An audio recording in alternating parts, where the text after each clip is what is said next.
Good morning guys. So ito yung breakfast na hinanda ko kahapon. So ako'y nagluto ng pancake. Yes, pancake. Hindi lang pambata ang pancake guys. So pwede rin siya sa matanda yan, no.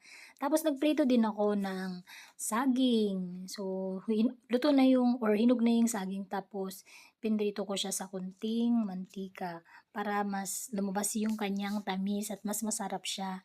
Ito na guys yung aming breakfast kahapon. Nagluto ako ng dalawang pancake, pritong saging, ayan no, yung pritong saging ay 10 piraso yan, tapos sinati ko tag kakalahati, so kaya 10 pieces, naging 20 pieces na tag half yun. Tapos syempre merong kape, hindi mawawala yung kape sa umaga na may halong gatas at ang almusal ay pancake at pritong saging. Sarap yan guys.